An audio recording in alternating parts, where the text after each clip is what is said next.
0-2 pitch, swing and a miss, struck him out. The Philadelphia Phillies are 2008 World Champions of Baseball. Good evening, everybody. Welcome back. Welcome back to another episode of the Phixated Podcast. I am your host, Mike Azzolina. Happy New Year, everybody. I am joined by a guy who I'm sure rung in the new year in a very special way. Regzy Boo, how you doing, buddy? Doing good. We do nothing for New Year's. Really? No, Okay. we don't go anywhere. We hang out at home. Okay. We put the kids to bed a little later, but nothing crazy. And then she likes to sit and watch those New Year's Eve shows, you know. I hate them, so I go do something else. And then I meet her back on the couch at like 11:40 and we watch the ball drop, you know, and let midnight hit. I say Happy New Year and give her a kiss, and that's about it. Nothing. So very subdued. You were seated for Diana Ross's performance then at 11:40. Yes, I was. It's something. I don't know if I was paying attention that much, quite honestly. Well, listen, Diana Ross, one of the GOATs, but of course, you know, tough. It was tough. Well, our situation no musical varies. act seems to die, so That's true. it just That's true. Our New Year's varies. We've done a variety of things over the years. We used to go to the cabin with some like friends of ours from college. We used to just like go to dinner with a couple or two and then go out downtown when we were like younger. There was a year where we just went to dinner, came home and sat on the couch and, you know, did nothing else. Now, a friend of mine from when I was in Cumberland Valley and his wife, they do something every year. And this year was a little more toned down. It was honestly just the four of us at their house, and their girls were there. And it was nice. Like no expectations. You just go, you hang out, you eat, you watch. We watched college football, and just kind of hung out and talked for a few hours. And the girls, you know, were bringing down all their Christmas gifts to show us, like one at a time. So it was a fun night. But New Year's, I don't know. I feel like as I get older, I'm just kind of like, just get me to midnight. yeah. I'm good. I mean, you know this about me. I don't need to be around a ton of people or anything Did like we that. ever spend a New Year's Eve together at any point? I have to imagine at some point. Like when we were at the house in college, did we? I feel like we went back for a New Year's. I know I was at Phil's sister's college house for a New Year's, and I remember Banks and Stein being there. I don't know. I don't remember. I don't remember either. That'd be weird if we never spent. I know that we like, you know, because when you're at college, you're not home for New Right. Year's, so it's not totally out of the realm of possibility. But I don't know. I was thinking about that earlier today. How about New Year's Day? Do you guys do anything? Get with family or anything? No, same thing. We just like, it's very chill. There's nothing Okay. too much We- going on. We have found ourselves hosting New Year's Day, Okay. and it's a little bit of an all-out scenario. Like Andrea's family is here, my family is here. We invite, like, if you remember Fenning from college, we Mhm. invite his mom, she's here. So there's like a lot. We have like somewhere between 10 and 15 people, I would say. This year was a little less because people got sick last minute and decided not to come, which was totally fine. But you know, we do pork, we do like a roast and cut it up in slices. We do pulled pork, and so people can have sandwiches. We do mashed potatoes, green beans, a salad, a cake, cookie tray, like sauerkraut, Yeah, which is all out. which is gross, by the way. Gross. I don't know how people eat sauerkraut outside of the scoop a year that I have for luck. Yeah, I don't eat it. No, thank you. Someone of my father's very disappointed in me with that, given my German heritage, but is what it is. I have one a year. For luck. One for luck. That's it. When did that start? Well, it's a thing. Is like it? That's a thing. Yeah, that's a thing. I didn't know that was a thing. Having sauerkraut on New Year's Day is supposed to be lucky. I never knew that. Well, bud, now you know. Yeah. Well, I've been going this long without it, so I guess I'm just gonna keep it riding and see what happens. Let it ride at this point. Well, Happy New Year to you. Right back at you, bud. We another year in the books here on the show, and we're rounding out for the meat of basketball season, spring training on the way, and the football playoffs, all of which we're going to touch on here this evening. And we're going to start with the basketball team. And we're not spending a lot of time on, honestly, any of these. I think the Eagles will be the place where we kind of live for the longest. Probably a quick episode tonight. When we come back on Thursday, we'll spend all of our time previewing the wild card round here with the Eagles. But let's start with the basketball team, man. 3 in a row, ripped it off. 3 road games, nice little road trip. We're going to Madison Square Garden last night, and the 4 guys that the Eagles or the Sixers are depending on to be the 4 guys moving forward showed up in a big way. If Paul George and Joel Embiid find themselves as that, Joel is like the 2 or 3 option, second or third option, and Paul George is the 4th option, and they find comfort in that, this team's going to be very, very dangerous. I want to say one thing about Joel. He definitely looks worlds more nimble and mobile than he did a month ago, which is enormous.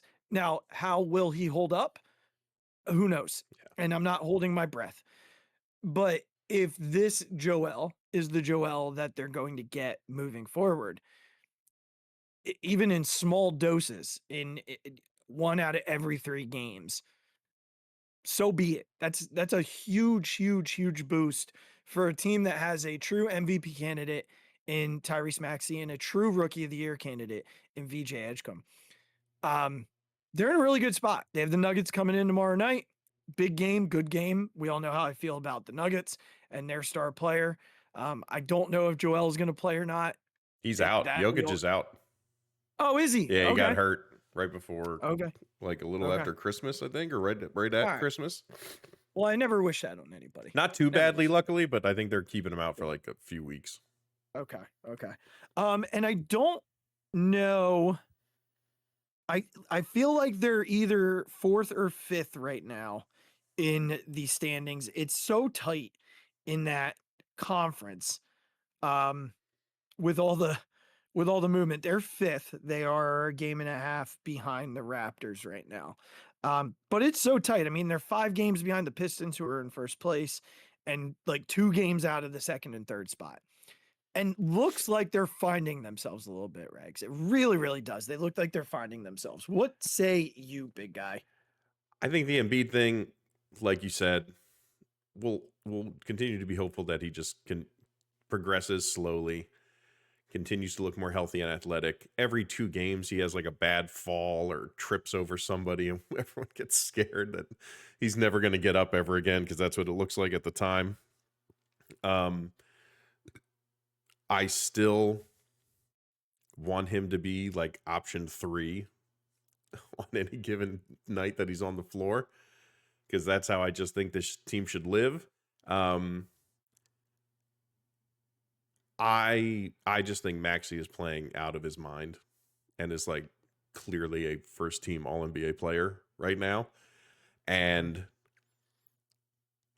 the way VJ is playing is like that block into transition dunk against the Knicks, the block on a 3-pointer, unreal, into transition, one move at the 3-point line, blows by everybody for a dunk, is like wild stuff that you don't see a lot of players doing, especially rookies. I just think they finally, like, out of all the so-so picks, like this guy hit. And he's the perfect thing that this team needed. And I think we sort of talked about that, especially in the sort of differences between him and who was the other guy they were debating on picking at that spot? The guy Kid who's from on Rutgers. Utah. Yeah, the kid from Rutgers. Why can't I remember his name? Same. I'll look it up. All Go right. ahead. Keep going. Anyway, that guy who they were very different in terms of, size, all those things. But the athleticism and the sort of attitude that VJ had was what we talked about, was exactly what this team needed, because they need more guys like that. They need more guys like Tyrese Maxey, like VJ Edgecombe, who are just like in the best possible way, maniacs. They're just maniacs. And they never don't care. That's the biggest thing. They never don't care. And it's just so desperately what this team needed in terms of an attitude change. And I just, guys who play like that, I just love them so much. And the fact that he's like scoring this much and showing this confidence in his 3-point shot is wild stuff. Because I think there were a lot of questions about his finishing ability and his ability to hit those shots, right? In the NBA. And he's doing it. And he's doing it with like a lot of confidence. And his mentality just never stops. He just never stops. He's always cutting. He's always trying to make a defensive play. He's like locking down Jalen Brunson for a quarter, which is really hard to do for anybody. Not, let alone a rookie. And I don't know, man. I love him. He's been so great and so much fun to watch. First of all, the other guy is Ace Bailey. Thank you. The second part that I want to add is not just the confidence in general. It's the confidence in big moments to take that shot. He's taking it in moments when, they need points in a big way, or they need someone to make a shot late in a game. This past week, I forget where they were and who they were playing. I'm drawing a blank. Oh, it's going to drive me nuts, but it was a shot they had to have, and he just drilled 2 in a row. Like just cold-blooded 2 in a row. It was the overtime game, and I cannot remember who it was against. It's going to drive me nuts. But really good stuff from him all across the board. And I will echo your defense. I saw a stat today that it was by far Jalen Brunson's worst game of the season. The player who's guarded him the best as he becomes one of the premier players in the league. Brunson drives me nuts with the way he plays, but can't fade what he does. He's very talented and he can score. So it was the Grizzlies, by the way. That's who it was. Oh man, that team they're annoying. Grizzlies are annoying. Good. John Morant is like an impossible dude to defend. It was driving me nuts watching him. So good stuff from them right now. I do think they're home for a bit. I'm trying to pull up real quickly their schedule. So they have the Nuggets this week. Wizards at home. Nuggets, Wizards at home before going to Orlando and then to Toronto on Sunday. So these next two, could be wins for them. I mean, that Nuggets team without Jokic, that's a big deal. Is this right? They play the Raptors away back to back? Yes. The 11th and the 12th. That's crazy. I didn't know they did things like that. Yeah, I don't. Well, they also, the Cavs. And then the Cavs home for the next two. Are 14 and the 16th. There's a day apart for those two, though. Huh. Strange stuff going on here, and in who knew in the NBA scheduling. In the NBA schedule, you ever like think about what that would be like to be like a scheduler? I mean, at this point, it's got to be an algorithm, right? And then it's reviewed. Why would that not be an odd? Like, I get it that people might review it. Yeah. to make sure that there's no glaring mistakes or anything like that. But there's no way it's a manual process at this point. It can't be. I remember when I made the schedule for flag football when I was a commissioner in college. Yes. How nice would it have been to just have some sort of thing? Chat GPT. I sat at the island in your house for like 8 hours. I didn't go to classes. So you didn't hear that, Mom. I didn't go to classes for like a full day because Stein and I sat at the island in your kitchen for the entire day creating the schedule for flag football for the entire Elizabethtown College campus. Classic. And that was 10 teams? Yeah. And in like an 8-game schedule. Yeah, right. Yeah. And like we like I'll never forget we made our game against the baseball team like some like a one game only that night. Like it was the only game that was played that night. Like we were it was like the standalone game for the week. Andrea was asking me today and I don't really know the answer to this other than I would assume networks, but she was asking why college football has the playoff on Thursday and Friday. And I was explaining, because obviously they're known for Saturdays. And this has been a big topic of conversation among college coaches in the playoff this year, that the NFL starts playing on Saturdays and college football goes away. And Dan Lanning, the head coach at Oregon, is having like a real issue with it. He's been very outspoken.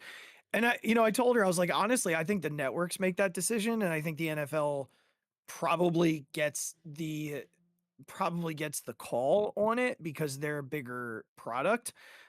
I don't know that that's true. I think I have to look that up, but I just thought it was an interesting question coming from my wife. I did not, I didn't see it coming. We were walking the dog and I was explaining the schedule for next week and how the Eagles could play Saturday. It's more likely they play Sunday. And then she said, well, when's the college football playoff? I said, 1 game Thursday, 1 game Friday. And she asked. So just sort of food for thought, Regz. Food for thought. They're always listening, man. Something's always going on. Always listening. Always listening. You know who? Good thing we married smart ones, though. How about it? You know who's not listening? No. JT Real Muto. Nice transition. That was the clearest JT make a decision tweet I've ever seen from John Heyman last night. Which one was that? Did I miss this somehow? The Bo Bichette rumor. Oh, yeah. I mean, it couldn't be clear. Yeah. It could not be clear, dude. It is insane to me that we are looking at this guy who has been here, that they make him the highest paid catcher in the history of the sport. He's saying he feels disrespected. I'm at the point, man, where I'm ready to move on. And it's not because I don't love JT. I will always love JT. But dude, I'm totally done. I'm totally done with waiting around at this point. What do you think he's honestly holding out for? It's either more years, like, all right, I'm going to tell you what I think is happening, Regz. And I might have mentioned it on another show. But I'm going to tell you what I think is going on with JT. And the first thing that I believe is that the Phillies offered 2 different deals. It's 2 years with a little bit higher AAV. Maybe like, let's say 2 for 30, right? Or 3 years for like 36. And I think he's saying no. He wants 3 for 45. And I think that's what I shouldn't say, like, I'm not reporting. Yeah, this is what I think is happening. And I'm not sure how to like move on from JT at this point, because he's been here since, 2019. It's, it's been such a good ride, but I mean, here we are, man. And this is getting ridiculous. It's getting ridiculous. You either want to be here or you don't. There's no way it's an insulting offer. That's where I land. They're not being insulting with whatever they're offering him. I'm struggling with any other reason that, like, is there another offer? You know what I mean? Like, if there is, why haven't you just taken it at this point? If you truly have felt like disrespected or something, and there's this other offer that's what you're looking for, why haven't you just There taken might it be. and been done with Well, it? Because it's probably from a team like the Pirates. I get that, but like, okay, tough guy, put your money where your mouth is. Go play for the Pirates. You really want that money? Go, like, there you go.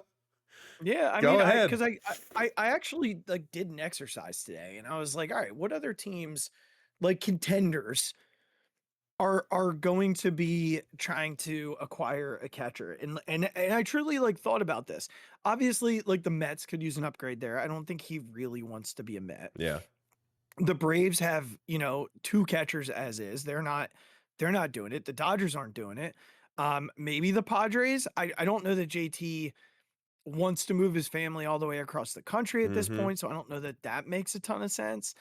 Um, Thinking to the American League, I don't see maybe the Red Sox, but they haven't spent a dime. Right. Like they're not spending, and they have not spent a dime this offseason, not anything. I don't see him as an AL Central player. I don't see him in the West. The Cubs have a pretty young catcher. Like I don't know, man. The Brewers have a young catcher. I don't see it. So, I look at the Pirates and I'm like, that might be the place that's offering that type of deal, and maybe he'd take it, but clearly he's not super interested Right. because he'd be there by now. Right. And in that same light, and I'm gonna move off of JT. I feel like we talk about him every week. The if you sign JT, let's just start there. Your offense is clearly going to be weak somewhere because you haven't upgraded really Right. anywhere offensively. Not a single spot. You have not upgraded. And so, if you were to let Marshawn play every day and bring in another catcher, and Bo Bichette is now playing third base for you. He is a clear upgrade over Alec Bohm offensively. Like I know what Alec is able to do, and it's fine, but he's absolutely not Bo Bichette. Someone posted today the top 5 current players, active players, batting average. He was tied for 5th with Mike Trout, behind Trey Turner. Like, what are we doing? This dude is just sitting out there. Yeah. He's just sitting out there, and he's the clearest upgrade. He's the clearest upgrade. I don't know what they're waiting for or what they're doing, and I know it takes 2 to tango, but come on, this is they're not getting better anyway. The bullpen is better, but they've not gotten better anywhere else. Yeah. They've not gotten better anywhere else. I just think at some point it has to be like, why are we waiting? Why are we waiting for this? If Bo Bichette is truly someone that they've looked into and talked about, like talked to his people about, right? And hopefully gauged if there's mutual interest, all those Mhm. things that you would do in that process. What would be the parameters around? I understand JT, like in the pitching staff stuff, and that the starters really, like, everybody really likes him, all those things. But doesn't there have to be a point in the process where it's, let's use this money, like you said, to truly upgrade somewhere? Like, there has to be a point in this process that you cross over that line. And if we're not close to it, I don't know what we're waiting for. I don't know what parameters are set around this decision that we'd still be waiting for. And look, we all like JT. His offense is going to get worse. Yeah. Like, it just is. I understand that he's durable and he still can play good defense. And with the ABS stuff coming, he will be valuable at that because he tends to know what, he's pretty good at balls and strikes. He's a terrible framer, but with ABS now, that sort of takes that away a little bit. The need to do that. But at the end of the day, he's a 36-year-old catcher with diminishing offensive value. Like, there has to be a point where, how old's Bo Bichette? 26? 28. Okay, 28. Fine. Yeah. Still. Fine. Like, fine. But that's what I mean. Like, it's like you just had to accept that. Yeah, that's fine. That, like, you have to eat your vegetables. Fine. I should have said it nicer because that's good that he's, only that old. But when that is such a clear upgrade and would truly allow you to make a lineup that in my head goes like, I would even go Turner, Harper, Bichette, Schwarber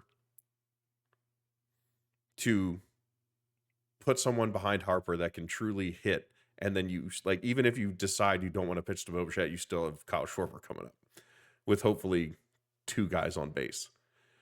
Or however you want to put that top 4, you could probably convince me, whatever you want to put that as. Yeah. But that, like you said, that's so clearly better than any lineup that has JT Realmuto in it and Alec Boehm in it for this team. So at some point, like, it is just the money. And the fact that, like, there's no need to wait for JT like this anymore. We just have to be done at some point, and let's all move on with our lives. He decided to play hardball, and we're done. We're going to go get the better, younger player that's going to truly help us.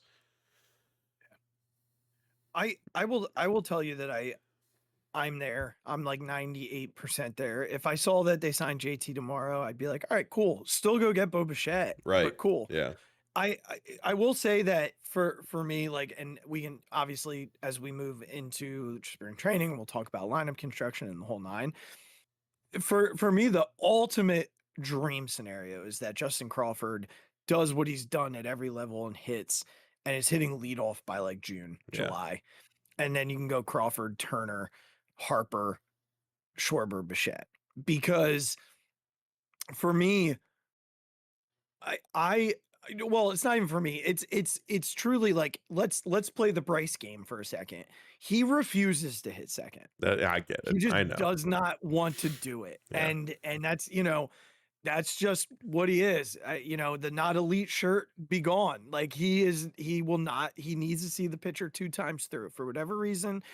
Baseball players are weird, man. I say it as a baseball player. We are very weird humans for a variety of reasons. That is a very weird Bryce Harper quirk, is that he has to hit third. So, I will tell you that I had a lot of conversations with people yesterday about Bo Bichette, and if he comes here, what does that look like? Where does he play? Let's play him at second. He has to play third. Has to. I mean, his range is awful. Like, first percentile bad, Regs. It's bad. For perspective, Bryson Stotts is in the 98th percentile. Okay. Yeah. And we know how good of range he has at second base. So that's a huge downgrade there. Alec Boehm at third is the 25th percentile. I feel like Bichette can get closer to the 25th percentile playing third base than he could the 95th percentile playing second base, right? Yeah. So now that doesn't mean that I wouldn't be opposed at all to a scenario where you get Bichette here and you unload both Stott and Boehm in a deal. Let Sosa play second for bulk of the season and then bring Aiden here when he's ready. And I would not be opposed to that, not even a little bit.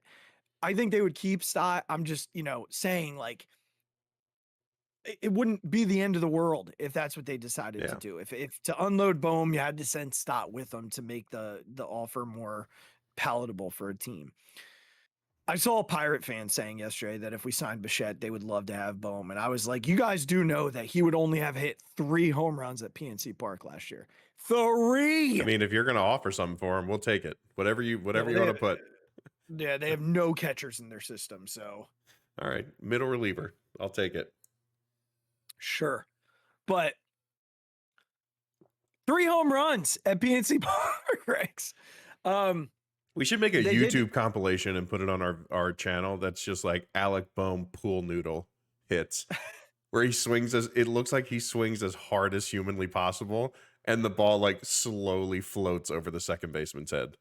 Or it's me just saying, how do you not have any power? Well, that's like in between. That's like in between each cut. Like there's 5 swings, and then and then in the background is you saying that, and then there's 5 more, and then we just keep that rolling. Regz, I would have done anything to be 6'5". I would have done anything to be 6 foot for one day. I just want to see what it looks like to be 6 foot. 6'5" would have been a dream. Could you? I couldn't even imagine having that frame. It would be a dream. And not having that frame and being a slap hitter is out of control. He is so committed to that bit that it is baffling. But I truly don't know how it happens. Like, he didn't just become 6'5". He's been 6'5" since he's been 17 years old. Listen, like, how do you? Not all of us can be tall, Regz. I know, but how do you not, like, you didn't have any power in high school or college either? Like, I mean, I'm sure he had what people considered to be like decent power as a high school kid. And I'd have to look at his recruiting profile. My assumption is at some point it said he was going to grow into his power. He just hasn't. I just don't know how that's possible. Slap hitting Alec Bohm, baby. Hitting 6'5" cleanup for your Philadelphia Phillies. Hitting Alec Bohm. Getting ready to hit cleanup for your Philadelphia Phillies. Protecting Bryce Harper. Alec Bohm. It's awesome. It's awesome. Yep. It is awesome. Pitchers just and JT batting 6th. Run it back, baby. With Brandon Marsh hitting 5th. Let's ride. God almighty. Let's ride. Cannot wait, Regz. Oh man. Well, bud. Go get Bo Bichette, please. Please. We missed on it. We missed on Amai. We don't have depth at the starting pitching spot. Yeah, the Astros, by the way. What the hell is that? Yeah, I don't know, man. It's the opt-out stuff. He's got an opt-out this year. Like, it's, you know, the Phillies just don't do opt-outs. It's an organizational thing. I don't know if they're gonna have to change because the league is moving that direction. Right. So they might have to change their philosophy on that. Does Trey have opt-outs? Nope. And a no trade. And soon, this is Kyle's 10th year in the league. Yeah. He's going to have his own sort of 10-year no trade clause. Yeah. Yeah. It was 10-5 because he'll be with the Phillies for 5 years. So they got no trades all up and down the roster at this point. Yeah. I mean, it's just, I get it that like every year opt-outs are weird and it doesn't sort of allow a lot of stability. I get that, but you could do like, all right, 2 years. Say it's 2 years. Then at least you can plan a little bit. Yeah. Like I could understand from an organizational perspective how an opt-out every year is tough, right? It's weird. It's tough. 100%.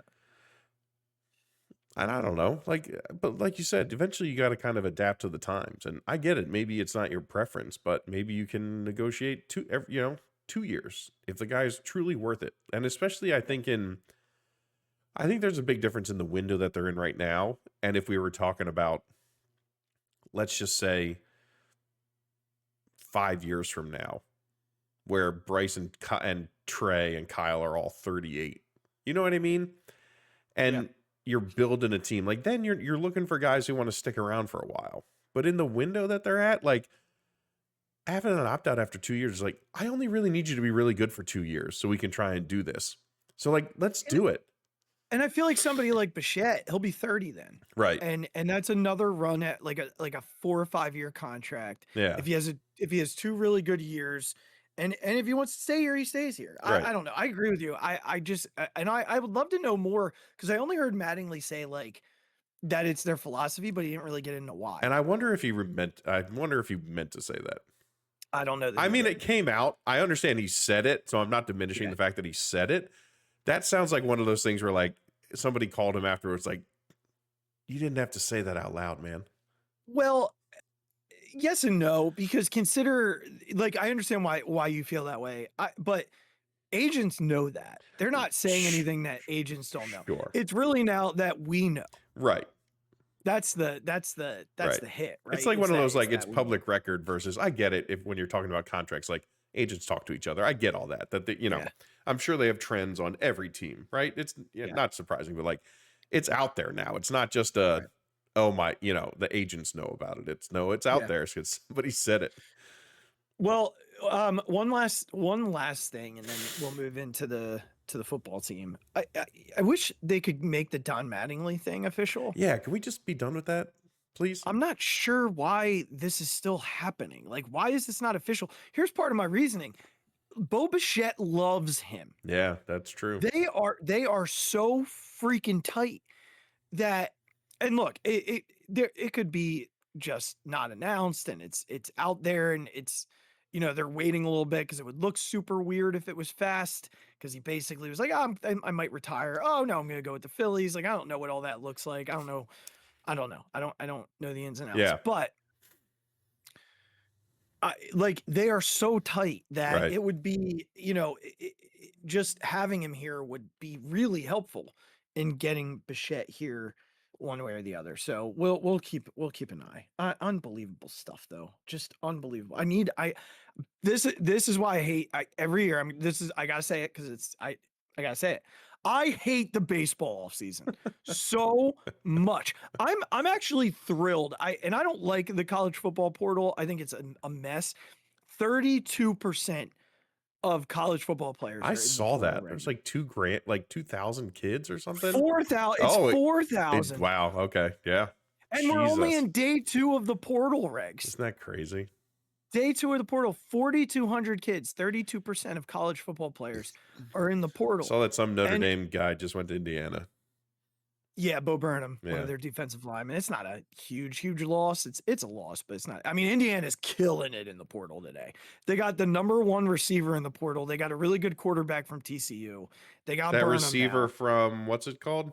Michigan State. Oh.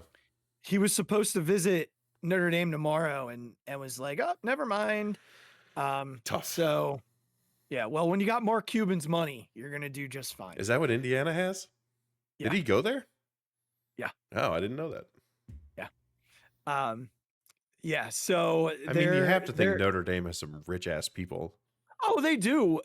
But Indiana's winning a lot right now. That's true. Well, right. That helps, obviously. The kids love Signetti. Yeah. He was public this week in saying that they have like hour practices every day. It's like you don't think kids are getting paid a crap ton of money, and they have to practice for an hour. Yeah. That's it. So, things are going well there at Indiana. I'm happy for him. It's cool. I'm a Signetti guy, so it's hey, fun. your boy's sticking around. Listen, maybe for one more year. Maybe the Eagles will fire Sirianni and I can get Marcus here. But real quickly, what I was saying is that at least the portal is happening, as much as I hate it, because it's like, oh, this kid's going here. It's like every hour someone's moving, because baseball is just nothing. What's the last thing that happened? Ime, right? Yeah, Ime is an Astro. That was it. And the other guy got signed by Toronto, right? That was after that, the third baseman. Yeah. But and even before that, what was the last thing that happened? It was like a bunch of no-name pitchers, wasn't it? It was like a bunch of middle relievers. Exactly. Yeah, it's really weird. It's really weird. They haven't figured it out yet. It's a bad. It is, and it seems to always be like this. Oh yeah, every year. Yeah. But all right. Well, let's get off the baseball team because I'm getting angry, and it's not going to get any better talking about this. Do you want a recap of our preseason stuff first, or do you want to go to the bad stuff first? Let's just get the bad stuff over with, and then we can do the fun stuff of recapping your predictions. All right. So here's the bad. Today was bad. They're still a 3 seed. They're still hosting a home game with the potential of hosting a second home game, but it was bad. It was a bad outcome today. Would I say the doomsday outcome? Absolutely not. Would I say hindsight, I'm second guessing and all that stuff? No, I'm not there. It's not that. it was right there in front of him. And today was Tanner McKee's shot in a spotlight, and he blew it. It was Kevin Patullo's opportunity to show us, maybe it's not me. And he didn't. Newsflash, it is. It was the defensive back's opportunity to be like, man, I had a shot to be on the field. Couldn't do it. Buddy, I think, no offense, and I hope you don't take this the wrong way, I would have rather put you out there than those other guys. I don't take any offense to it. Keely Ringo and Jacorian Bennett should never play like football on defense ever again. Just play special teams. We now see why Jacorian Bennett hasn't gotten on the field. Keely Ringo ran away from the guy with the ball on the 4-yard line. You have to trust what's behind you. But also, in what scenario would you get in more trouble for going to tackle the guy with the ball than leaving someone open behind you? His literal responsibility on that side of the field is the quarterback on that play. That is his only responsibility on that play. And if you do what you're supposed to do, one of two things is going to happen. Josh Johnson's going to panic and take a sack, or he's going to throw it out the back of the end zone, and it's 4th down. And newsflash, somebody was already back there covering the guy. And that's what I'm saying. You have to trust what's behind you. And that's why the guys who are on the field usually are so good. Tell me.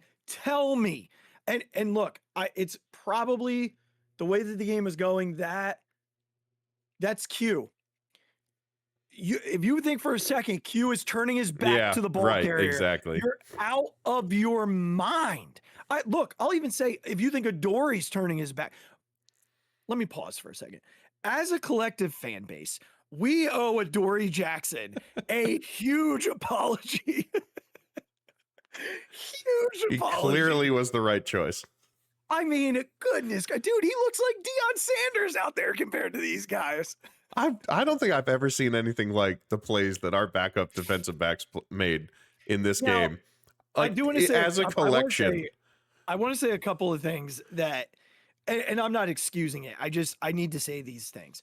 First and foremost, Josh Johnson can't throw a ball far. So everything was coming back to the ball, right? Like everything was underthrown because he can't throw the ball far. That's one. Two, Terry McLaurin. Look, dude, you want to be elite. Stop throwing yourself around like a rag doll. Yeah. I mean, like they were interference, but you're getting those calls regardless. You don't have to throw yourself 5 yards backward. He is obnoxious. Oh God, that team is obnoxious. Like, goodness gracious, whatever. That's beside the point. Really the defensive backs were bad. They were bad. I know, people were kind of losing their minds about the depth and things like that. Obviously, Coop would move to the outside. I would definitely take him on the outside over either of those jabronis coming in and playing. If knock on wood, that was the essential. The Eagles are the 8:00 game on Saturday. All right. Oh, there you go. Is that official, or is that somebody just tweeting it? Hold on. Oh no, I don't think it's official. Sorry. It's not. I think that was a prediction because I'm not seeing it literally anywhere else. So yeah, no, that's a prediction. I apologize. Bad information coming from your boy here. I tried not to be that guy, and I just was. Okay. So we can agree the corners were unmitigated disaster today. I actually thought otherwise. Obviously, like you're playing with like Ty Robinson out there, and Morrow played decent amount in the first half. Jordan played a decent amount in the first half, but like Josh Uche was out there a ton. It was Ty Robinson. It was I'm drawing a blank on the guy's name, number 94. He plays sometimes, not all the time, and I'm just drawing a blank on him right now. It'll come. Byron Young. Yes, thank you, Byron Young. And he had some decent snaps today, but they were trying to still get home with 4 because they just knew those guys weren't gonna be able to cover out there. I thought the linebacker play was really good. Trot looks awesome. I thought Jihad looked lost a little bit. sometimes. He did at times. He did at He times. like, He and did. he also, here's my biggest thing that I wanted to text you, but it was later, so I just decided to wait till we talked about it. But like, Jihad's instincts seem to be correct a lot. Like he's going in the right direction, but he either gets pinned up on the runs by somebody and cannot get off blocks, or he's 3 steps late on coverage. Like it's like he knows what to do, but he's second guessing himself all the time. Yeah. Which And- feels like a rookie thing. I mean, yeah, it just like, it's one of those things where it's like, I can see what you're trying to do, but you're late going that way to cover somebody. Or like on that one touchdown, his eyes were way in the backfield on that play action, and he gets stuck. And on the run plays, like he's coming up, and then the first guy that touches him, he's just kind of out of it. Like he doesn't get off it and make a play. So it's just, I thought it was Sometimes his angles Yes. are bad too. it was like weird. It was just weird. I don't know why. It was just weird. After the injury to Johnson in the first half, I'd said you better not see Reed or Marcus. Yeah. And Reed was trying to get in the game. I know. And I was like, go sit your butt down, Yeah. 32. No He was one wants ready. to see you today. Helmet No on, one ready wants to go. see you. Get out of here. No one wants to watch you. For all the good reasons. The second thing today that I need to mention is for anybody who at any point had any comments about Tanner McKee being the guy, go away. Now, I want to be very fair. He was playing with an entire backup offensive line. He was not playing with the number ones. And I so there is part of me that's like, be fair to him, Azzy. And I want to be. But he also missed really Yes. easy throws. Yes. today. Yes. Like there were a couple, especially on those last few possessions, that like there wasn't pressure. Yeah. They were wide open. And on that 4th down play, you can't throw the ball out of bounds. You got to try something. You can't throw the ball out of bounds. Yeah. So, he makes some good throws. He makes some really weird decisions. His pocket navigation wasn't great today at times. So we need to, I am going to continue to be fair to him. I just wanted to say, let's not ever have that conversation again. Ever in life, period. Yeah. The last thing that I'm going to just, I cannot for the life of me understand how this man is a play caller in the NFL. I will not and refuse to believe that this is anything more than a joke and that we are being punked. And Ashton Kutcher is going to pop out after we win the Super Bowl and say, you've been punked. Because Regz, the play sequencing continued to be bad today. The idea of not running the football, like situational play calling, 101, 3rd and 1, Tank is running people over all over the field, 3rd and 1, and he runs play action out of shotgun.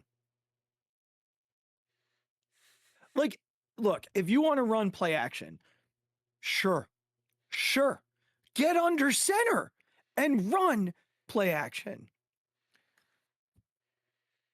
And then on 4th down, again, and it wasn't just there. Then Tank disappeared for the entire 4th quarter. He was the only reason they scored that second touchdown. Yep. I'm so worried. I'm so worried that if the defense just hiccups for even a half, they're losing. Yeah, he has no. I They're texted you this. He has no feel. Like that's of all the times he calls runs in obvious run plays. It's like he's trying to be like, oh, they think I'm going to run, so I'm going to do this now. And he probably thinks he's really smart.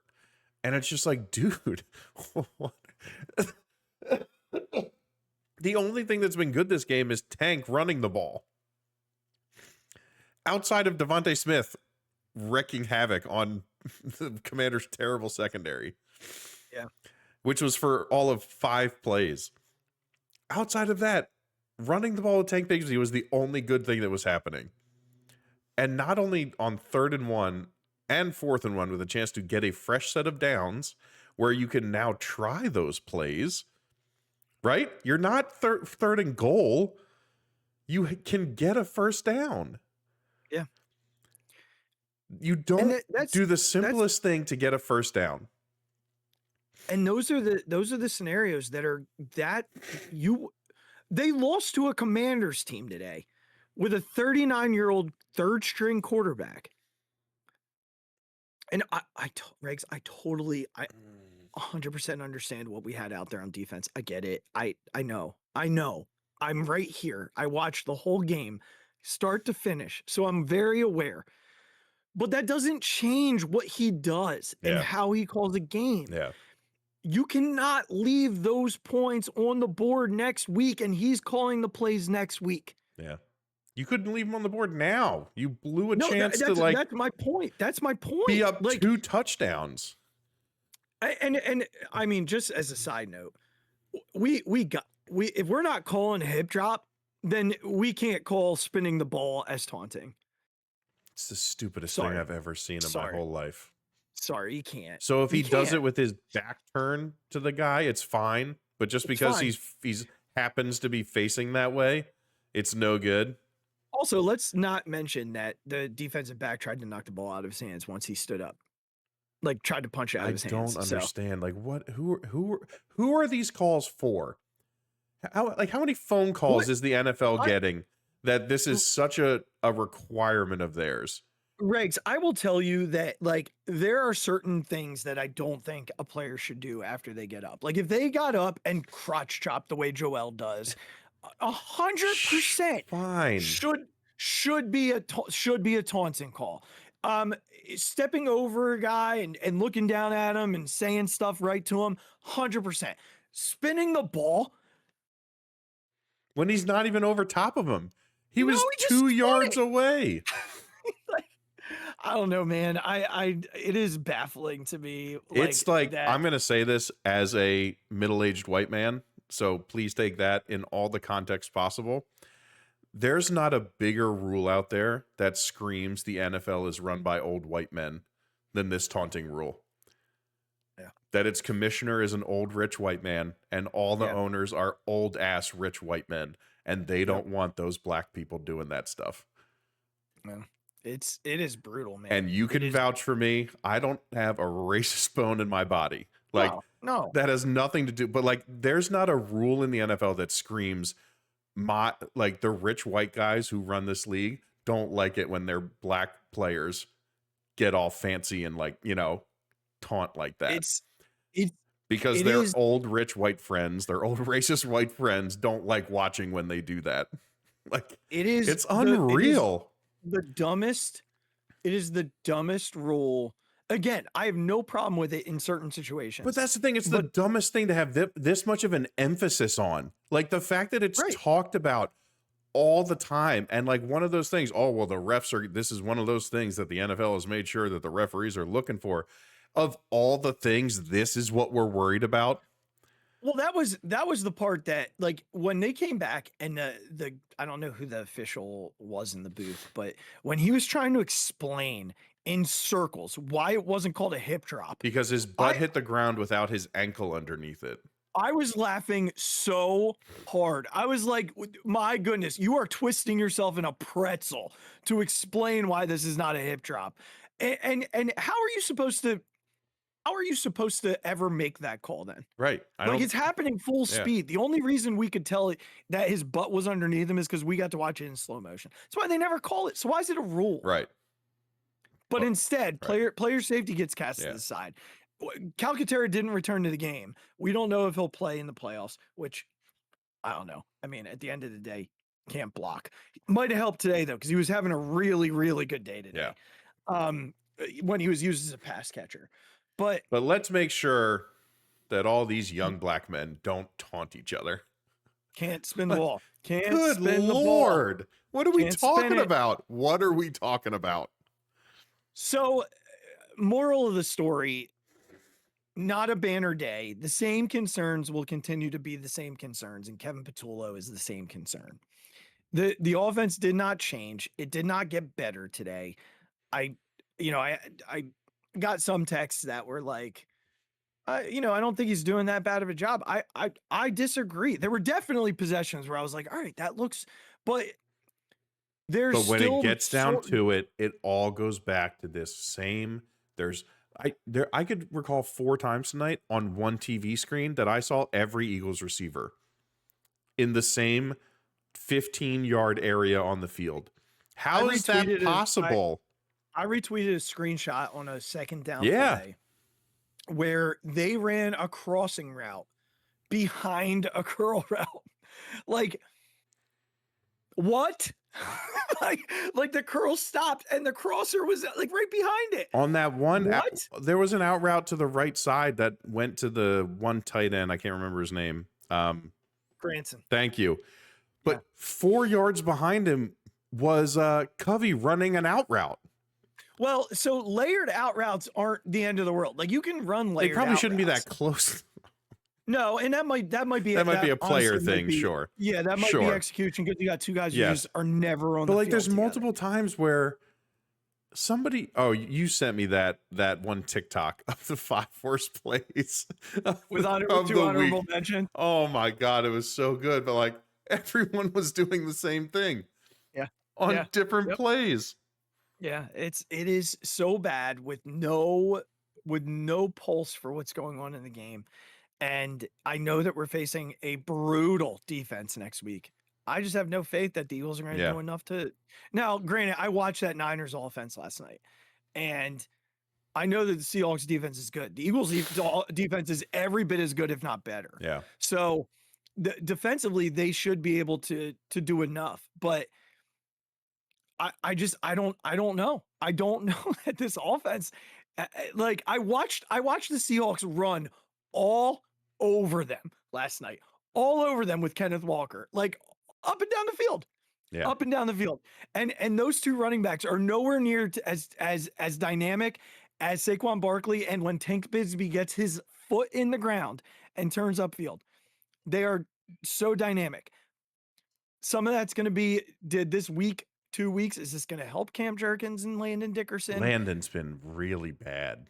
Well, Cam's been. I mean, both of them have been really bad to the point that we're not talking about Tyler Steen. Like, he's been fine. But that's what I mean.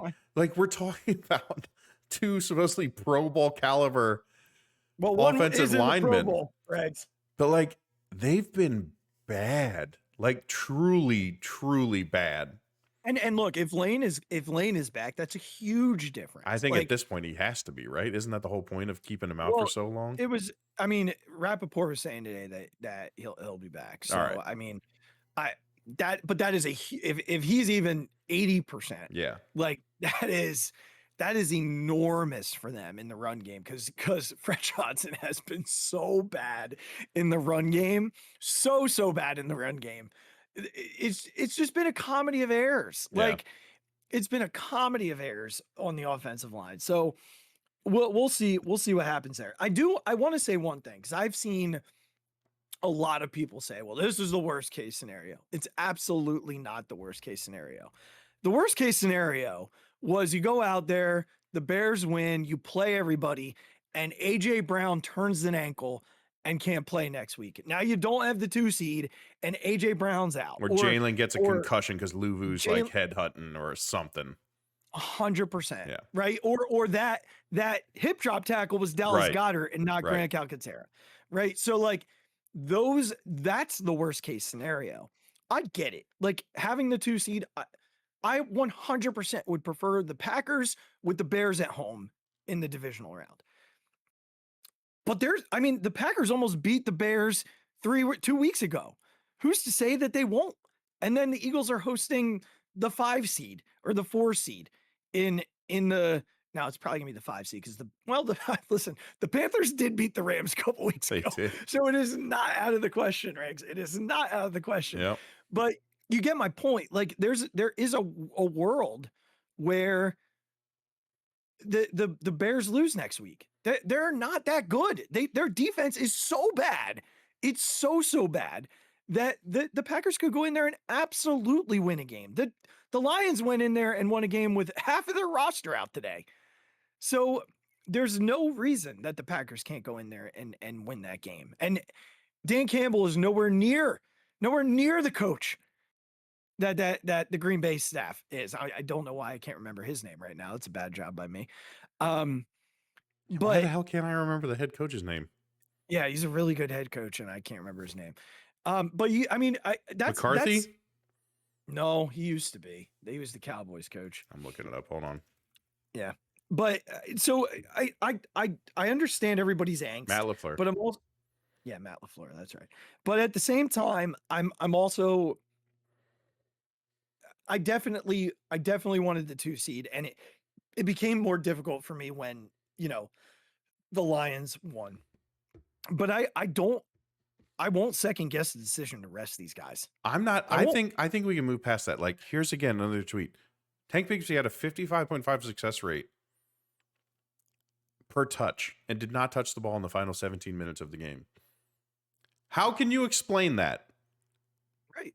What is the possible again, they haven't used Tank Bigsby like as the true backup running back for more than 7 plays in the past 4 weeks. So what? Explain to me. I mean, in third downs, it's Shipley on the field every time anyway, in third and long. So explain to me what are you saving Tank Bigsby for? He wasn't, no one reported he was hurt. He doesn't even do them anymore. I know. So I know, what Shipley true reason did he not touch the ball in the last 17 minutes? Because the head coach and the offensive coordinator are very confused. Very, very, very, very confused. It'll never make sense. It'll never make sense. I am really curious as to what happens next week. We are not diving into it. They're 3.5 point favorites. Nothing different happens. There will be no game plan. There will be no variance. There will be no feel for the game. There will be no wrinkles. There will be nothing. Here's the thing. The Eagles are going to have to win games 20-14 in the playoffs, 20-10, 20-14. And today Vic didn't have the clientele out there to save Kevin. Yep. So from that sense, not having the starters out there hurt them, but like it just goes to show. And let's be very honest. I know it was Josh Johnson.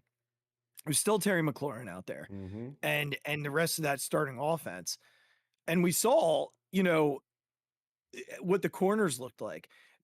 It was still, a winnable game. If they score on that possession at the end of the first and goal or for 3rd and 1, 4th and 1, and they don't get that penalty. Yep. On Cooper, it's a 21-3, 21-10, 21-10, maybe 21-7 at half. Yep. They score again. It's 28, but the offensive coordinator has no feel. None. 3rd and 0. 1 from the 7, 2 passing plays. Yep. No feel. I mean, again, no if you can explain almost the entire offensive season with those 2 plays. And the fact that this guy has no feel for what an offense should do. No feel. None. All right, man. We're like I said, we're gonna preview everything on Thursday, so keep an eye for that episode. But let's do our preseason stuff real quickly. Our prediction game. We both were 0-2 in the final 2 weeks, so I ended up winning 92-87 in total points for that one. Damn. So well done. Took that well one. done. Thank you. Cheers to you. I owe you a round. Thank you. Next round's on me. Yep. Tipping the cap to the people out there. Just for fun, the Ravens Steelers game looks like it's going to be a fun, second half. So looks like it's going to be 10-6 going into half. Ravens, Steelers get the ball coming out. All right. My bold predictions for the 2025 football season. Brotherly love count was 11.5. Now, I did not get to hear like 2 games this year. I pretty much watched every game, but there were games where I was out and I couldn't hear the broadcast. My count was 7. So I don't think that there were 5. I think it's a safe under. Yeah. Yeah, I think I missed it. I said over, so I missed it. Jason Kelsey on TV. I said over 6.5 times, and he was over 6.5 times on one Monday night game this year.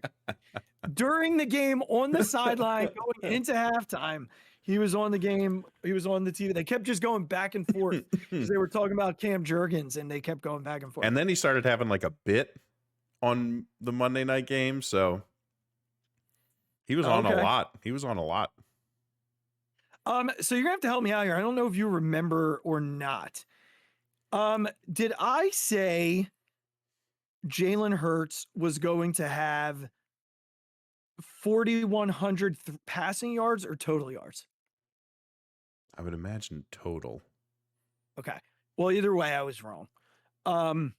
He had 3,200 throwing and another like close to 500 rushing. So he didn't eclipse. He did not eclipse that number. I said 3/5 of the offensive line would make the Pro Bowl. 1 made the Pro Bowl, so I missed that one. I said AJ and Devontae would have 1,000 yards receiving apiece. I Check got that box. Right. I said Q and Coop would have a combined 10 interceptions. They had 1, so that was fun. Nobody threw a Q. I feel bad for him, but like Jalix Hunt leads the team in interceptions. Isn't that amazing? Mm-hmm. It's a fantastic pick. That was a great pick today. Jesus. I mean, well, no, I mean that pick. Oh, yeah. I mean, that draft has already like maybe the best draft in how I don't think Jalix Hunt is turning into like a 12 sack a year guy. I don't know that he's not going to. But I'm just saying, as of right now, as a third, like as your third defensive end, he's fantastic. Yeah, I mean, I hear you, but this is year 2 of Jalix Hunt, and he had 6.5 sacks. I am not squashing his potential, for the record. Yeah, I know. I want him to soar, but yeah, I'm just saying, if the floor has become that he's this, right, a 6 sack a year guy, 6-7 sacks a year guy, yeah, that's still a great pick. That's a great outcome for that guy. A 3rd round project, right? Who played safety. And you got Q and Coop sitting right there. Yeah. With them. So like not a bad draft. I don't remember if they took anybody else that year that would. I'm looking real quick. Shipley, Nice Smith, bleh. Jeremiah Trotter's turned into a really good special teamer. Johnny Wilson, they really miss him this year. Yeah, I know. I will say that till I'm blue in the face. They really miss him blocking. I had Saquon Barkley with 1,600 yards. He had close to 1,200. So not terrible. Not my worst. I had Jalen Carter as an all-pro. Probably won't be all-pro. Did make the Pro Bowl. Probably shouldn't have. I did have Jahad Campbell as the defensive rookie of the year. That didn't happen. He got sort of blacked out there as the year went on. Moro Ujoma outperforms Milton Williams, and I believe he did, bud. Yeah, Milton got hurt a little bit, so we'll give Milton a little bit of a pass. But I think generally, Moro had a great year. Mm-hmm. And NFC East repeat. So 4 of my 11 to this point reign true. So about a 30% hit rate, 40% hit rate so far. Hey. The last one is a Super Bowl repeat. Well, Still unless Kevin Patullo gets his head out of his ass, I will not. Still technically a possibility.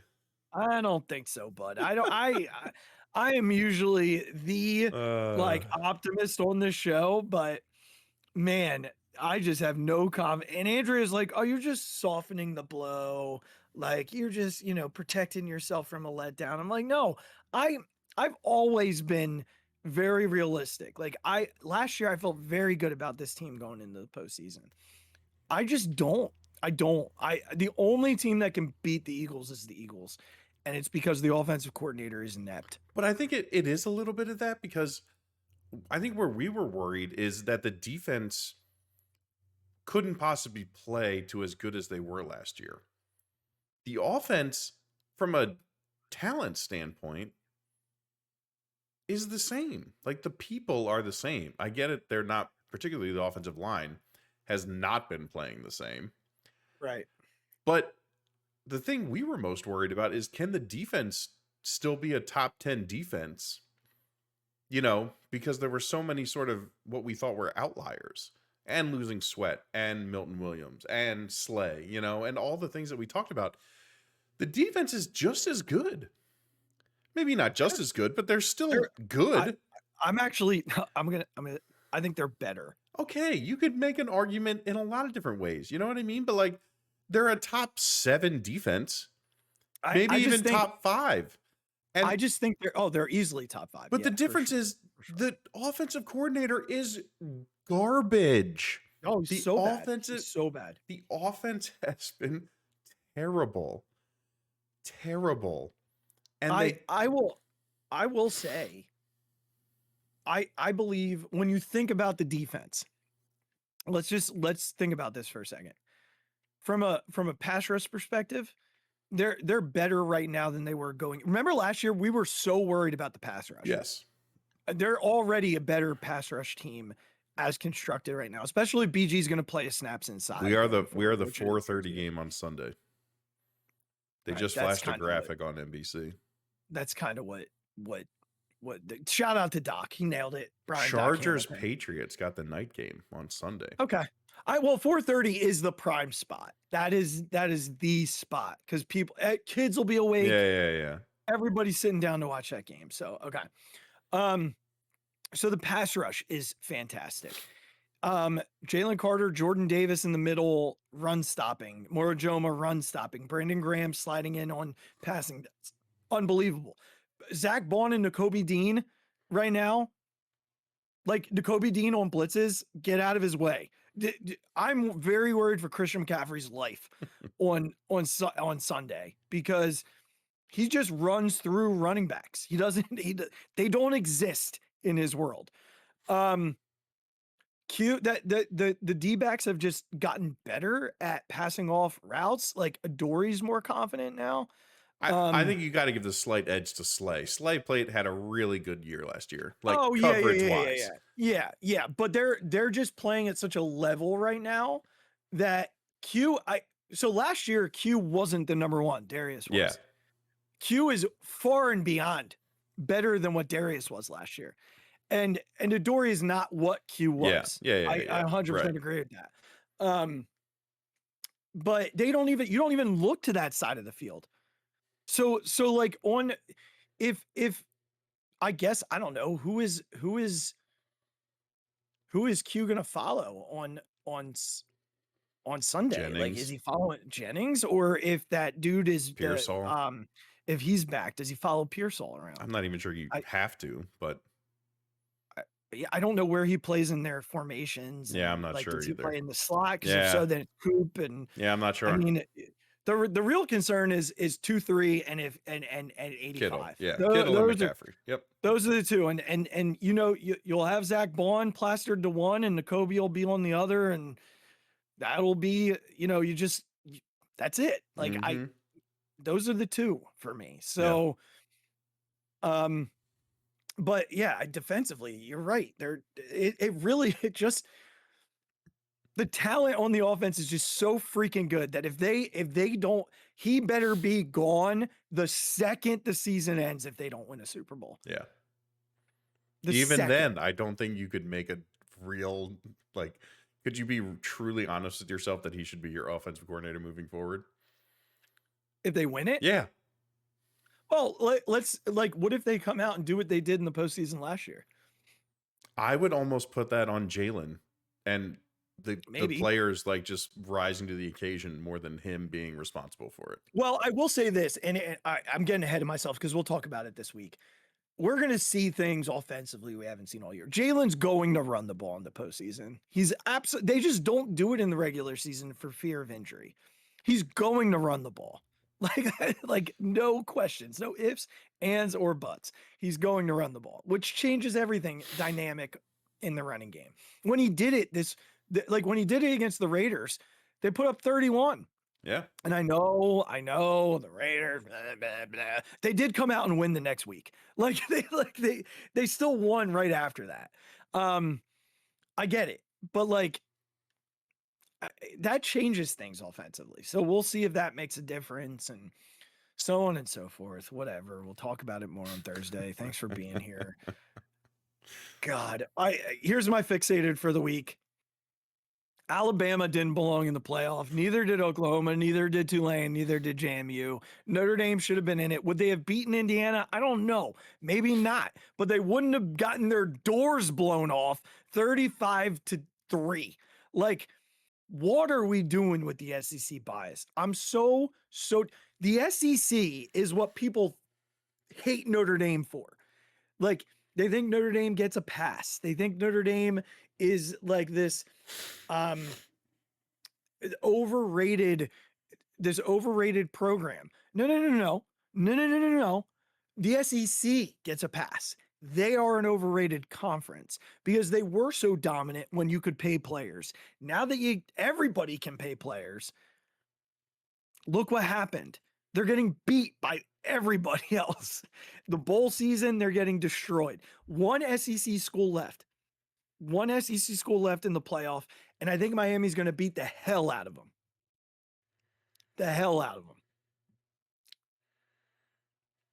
That's my rant. Thank you. We'll be back on Thursday. We appreciate you being here. In the meantime, click the subscribe button on below us here on YouTube. Go wherever you get your podcasts. Click follow, rate, subscribe, do the whole thing. Head on over to your social medias at the Mic Drop 5, at Big Regz with a Z on Twitter, at the Phixated Pod on TikTok, at the Phixated Podcast on Instagram, at the Phixated Fan Page on Facebook. Merchandise link in the show description below. We'll see you guys on Thursday night. The Eagles and the Niners, 4:30 Sunday. Oh, baby. Buckle up, folks. It's going to be a barn burner. Probably do a pod right after. Or we some 100%. Yeah.